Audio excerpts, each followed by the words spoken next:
నమస్తే రమగారు. నమస్తే జయ. రమగారు, సెలబ్రిటీలు ఏం చేసినా విశేషమే వింతే. దాన్ని ఒక ప్రత్యేకించి మాట్లాడుకుంటూ ఉంటాం. అది రెగ్యులర్గా జరిగే విషయమైనా సరే, వాళ్ళు కనిపిస్తే ఒక విశేషం, వాళ్ళు మాట్లాడితే ఒక వింత, మాట్లాడకపోతే అదొక న్యూస్. అలా పర్సనల్ లైఫ్లోకి నిజంగా తొంగి చూస్తూనే ఉంటాం. అవునా కదా రమగారు? అంతే మరి. ఇప్పుడు వాళ్ళు కూడా చూపిస్తారు కదమ్మా. ఇప్పుడు వాళ్ళ దారిన వాళ్ళు ఉన్నారనుకో, సినిమా చూస్తాం, ఊరుకుంటాం. పాత రోజుల్లో ఇవన్నీ ఏం తెలిసేవి, ఎప్పుడో ఒక న్యూస్ వస్తే తెలిసేది. ఇప్పుడు అట్లా కాదుగా. వాళ్ళు కూడా ఇప్పుడు సోషల్ మీడియా అందరిది అయ్యింది కదా. అవును. ఇప్పుడు మన అనకూడదు, మనం కాదు, ఇది ప్రజల్ని అనకూడదు ఈ విషయంలో. సోషల్ మీడియా అందరిది. ఇందులో పెద్దవాళ్ళు ప్రెసిడెంట్ ఆఫ్ ఇండియా దగ్గర నుంచి మామూలు ఊళ్ళల్లో చిన్న ఒక ఎకరం పొలం చేసుకునే రైతు వరకు సోషల్ మీడియాలో వారు ఎక్కువ వీరు తక్కువ లేదు, అందరూ ఉంటాం. వాళ్ళు ఏమైనా పోస్ట్ చేస్తే మనకు అవకాశం లభిస్తుంది చూడడానికి. చూసినప్పుడు ఏదో ఒకటి మాట్లాడతాం, దాని గురించి మాట్లాడుకుంటాము. ఇది సహజంగా జరిగేది. ఇప్పుడు అలాగే ఇప్పుడు సెలబ్రిటీస్ వాళ్ళు ఎక్కడెక్కడికైనా వెళ్ళింది, ఏం చేస్తోంది, అవన్నీ పోస్టులు వచ్చేస్తూ ఉంటాయి. ట్విట్టర్ ఎక్స్ ఎన్ని వచ్చినాయి, ఎక్కడో చోట పెడుతూ ఉంటారు, సోషల్ మీడియాలో పెడతారు. ఫేస్బుక్ ఒకటి ఉంది. అందరం మనం యాక్సెప్టెన్సీ మ్యాటర్స్. ఇప్పుడు ప్రెసెంట్ ట్రెండింగ్ లో ఉన్నది రమ్మగారు, విజయ్ దేవరకొండ అండ్ రష్మికల మ్యారేజ్. కొడువా అనే ఒక పద్ధతిలో మీరు నన్ను తిడతారు జయ, ఇవన్నీ మనకి ఎందుకని కానీ ఏదో తెలుసుకుందామని ఒక ఆలోచన అనమాట. కొడువా పద్ధతి అంటారు అమ్మగారు. మనము సమంత అండ్ వాళ్ళు మ్యారేజ్ చేసుకున్నప్పుడు అదొక పద్ధతిలో వాళ్ళు చేసుకున్నారు. అంటే రెగ్యులర్గా మనం వినని పదాలను వింటూ ఉన్నాం కదా. అసలు మరి కొడువా అనే పద్ధతి ఏంటో మరి నాకైతే తెలియలేదు. వాళ్ళ కల్చరా అవసరం లేదు, బట్ వాళ్ళ కల్చరా అది ఏమన్నా ఒక అంటే స్పెసిఫిక్గా చేసుకోవటం అంటే కొన్ని ఇది చేసుకుంటే చాలా బాగుంటుంది, ఇలాంటిది వింటాం కదా రమ్మగారు. పలానా పూజ చేసాము, ఈ పూజ మనం చేసుకున్నామంటే పలానా నోము నోసుకున్నా మనకు చాలా మంచి జరుగుతుంది, ఇలాంటివి వింటూ ఉంటాం కదా. ఇలా పద్ధతుల్లో పెళ్లి చేసుకోవటం అట్లా ఏదన్నా ఉందా? అసలు కొడువ అనే పద్ధతి ఏంటో మరి. ఇప్పుడు ఏముంది, అమ్మాయి ఈ ప్రాంతం అమ్మాయి కాదు కదా. విజయ్ దేవరకొండ మనవాడు తెలుగు అబ్బాయి, రష్మిక ఇటు కర్ణాటక ప్రాంతానికి చెందిన అమ్మాయి. అది మనకు ముందు నుంచి తెలిసిందే కదా. అటు హిందీ సినిమాల్లో యాక్ట్ చేసింది, మన దగ్గర బోల్డెన్ సినిమాలనే మన వాళ్ళందరూ చాలా ఆసక్తిగా, మనకు కూడా బాగుంది అనిపిస్తుంది, మనం ఓన్ చేసుకుంటాం ఇప్పుడు. కానీ ఆ అమ్మాయి ఒరిజినల్గా పుట్టిన ప్లేస్ ఒకటి ఉంది కర్ణాటకలో, ఒక ప్రాంతం. ఆ ప్రాంతం ప్రకారం అక్కడ కొడగు ప్రాంతాన్ని, కొడగు అంటే కూర్గు ఉంది కదా, మనం కూర్గు ట్రిప్ వెళ్తాం కదా, ఆ కూర్గు ఆ వెనకాల ప్రాంతాలన్నీ కొడగు అంటారు దాన్ని. అక్కడ జరిగే వివాహ విధానాన్ని కూడా చేసుకుంటారు ఆ అమ్మాయి పుట్టింటి వైపుది. ఇప్పుడు ఒక క్రిస్టియన్ ఒక హిందూ పెళ్లి చేసుకుంటున్నారు అనుకో, సెలబ్రిటీస్లో హిందూ మ్యారేజ్ క్రిస్టియన్ మ్యారేజ్ రెండు చేసుకున్నారు, మనం చూసాం. అవును.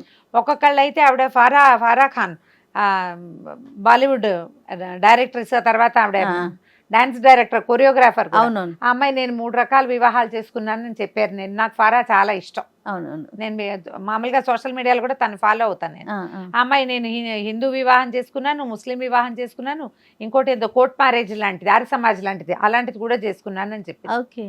ఇప్పుడు వాళ్ళ ఆసక్తి, వీళ్ళ పద్ధతి ఏంటి, ఇప్పుడు తెలుగు అబ్బాయి కాబట్టి తెలుగు పద్ధతిలో పెళ్లి చేసుకుంటారు. మామూలు ట్రెడిషనల్ మన విధానం ఏంటి, బ్రాహ్మణ ఆయన ఉండాలి, అయ్యగారు ఉంటారు, తర్వాత అగ్నిహోత్రం ఉంటుంది, మనకి పంచ కట్టుకోవాలి, లేదా కొన్ని ప్రాంతాల్లో తలపాగా పెట్టుకుంటారు, బాసికాలు కట్టుకుంటాం, తలంబ్రాలు, అక్షంతలు ఉంటాయి. మన పెళ్లిళ్ళలో అక్షతలు ఎంత ప్రత్యేకమైన పాత్ర ఉంటుంది. కానీ కొన్ని పెళ్లిళ్ళలో అక్షతలు తెలీదు. ఇప్పుడు మా ఇంట్లో కూడా ఒక ఒరియా పెళ్లి కూతురు ఉంది, మా కో సిస్టర్. తను వాళ్ళ పెళ్లికి అసలు వాళ్ళకి అక్షంతలు తెలీదు. వాళ్ళు పువ్వులు చల్లుతారు. ఓకే. మనం పువ్వులు చల్లం, అక్షతలు చల్లుతాం. అప్పుడు తెలుసుకున్నాం మేము వీళ్ళకు ఉండవు అని. ఇప్పుడు ఇక్కడ ఇతను తెలుగు మ్యారేజ్ ఈ అబ్బాయి చేసుకుంటాడు. ఆ అమ్మాయి ఇంటి వైపు వాళ్ళ పేరెంట్స్, వాళ్ళ చుట్టాలు, బంధువులు, ఆడపిల్లల పెళ్లిళ్ళ మీద వాళ్ళకి ఆశ ఉండదు. వాళ్ళ ట్రెడిషన్ ప్రకారం ఆ కొడవ అనేది, కొడవ అంటే ఈ కొడగు ప్రాంతానికి చెందిన వివాహం అన్నమాట. అది మనలాగా అక్కడ బ్రాహ్మడు తర్వాత ఈ అవి ఉండవు, ఇట్లాంటి పద్ధతి ఉండదు, అగ్నిహోత్రం ఉండదు. వాళ్ళ పద్ధతులు కొంచెం వేరేగా ఉంటాయి. మనము ఇంతకు ముందు అందరూ సాయి పల్లవి సిస్టర్ వివాహం అందరూ చూసారు సోషల్ మీడియా. వాళ్ళు ఏదో డిఫరెంట్ గా లైట్ కలర్ బట్టలు కట్టుకుని అట్లా ఉంది కదా, ఉందా? అదొక తులు ఆ ప్రాంతానికి చెందిన వివాహం. ఇదే అట్లాంటిది. ఇప్పుడు మన దగ్గర కూడా జయ, తెలంగాణ పద్ధతి వేరు, ఆంధ్ర పద్ధతి వేరు. ఇందులో బ్రాహ్మణ వివాహ విధానం వేరు, మిగిలిన వాళ్ళ వివాహ విధానాలు వేరు. ఒక సూత్రమే కట్టేవాళ్ళు ఉంటారు, 2 సూత్రాలు విడివిడిగా కట్టేవాళ్ళు ఉంటారు. అబ్బాయి పెళ్లికి పిల్లాడి తల్లి రాకూడదనే సిద్ధాంతం ఉన్న వాళ్ళు ఉన్నారు. ఉన్నారు. మాకు పెళ్లి కొడుకే కాళ్ళకి మట్టెలు తొడుగుతారు మా పెళ్లిలో. అవునా రమ్మగారు? మీ పెళ్లిళ్ళలో మేనమామ భార్య మేనమామే మన దగ్గర ఎన్ని తేడాలు ఉన్నాయి. అవునవును అవును మనమే చాలా తేడాలు చేసుకుంటాము.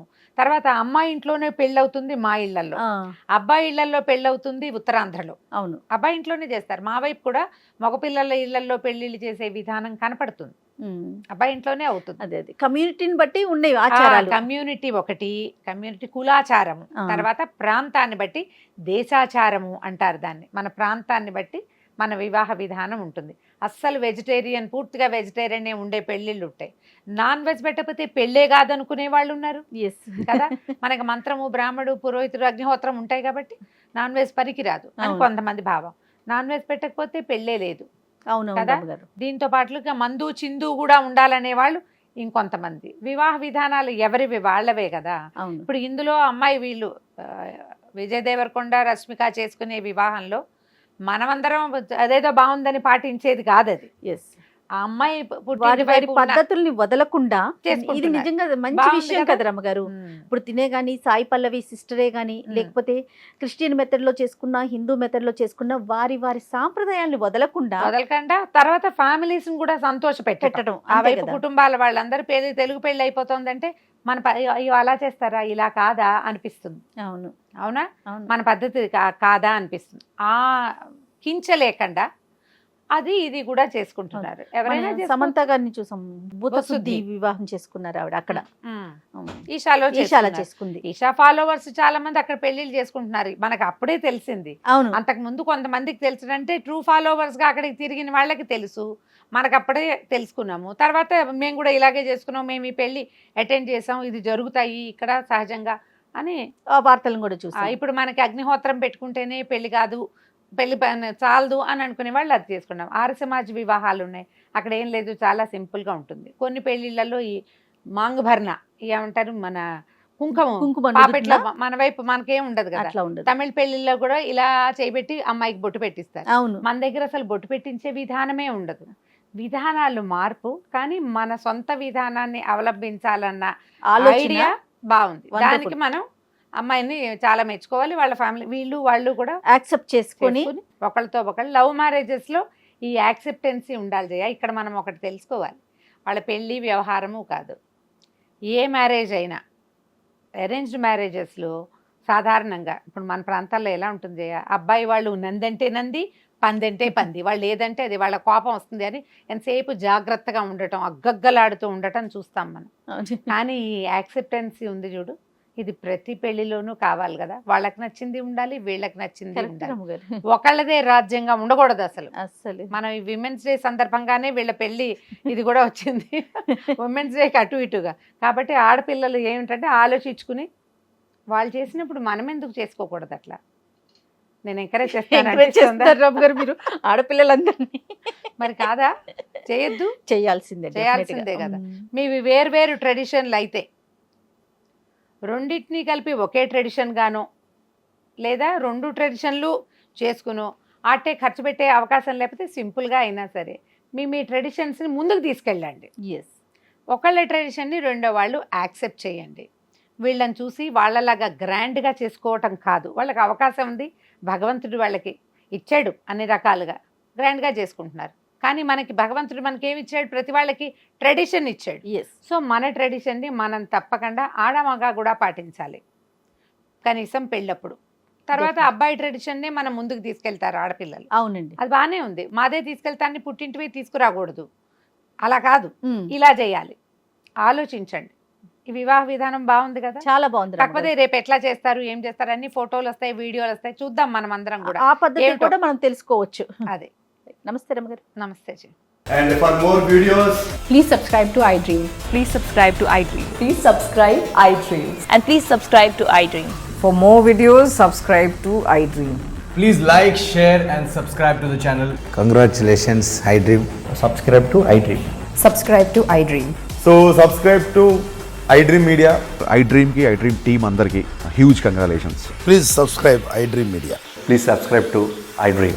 Subscribe iDream. Please subscribe to iDream. iDream అంటే నా కళల ఛానల్ సబ్స్క్రైబ్ చేసుకున్న నోరు తిరుగుతలేదు, మీరైతే గంట గుర్తు కొట్టండి. For more such videos, please subscribe to iDream. Subscribe to iDream. Please subscribe to iDream. Please subscribe iDream Media. Please do subscribe to iDream. Please subscribe to iDream Media. For best entertainment and information, please subscribe iDream. And don't forget to subscribe to iDream.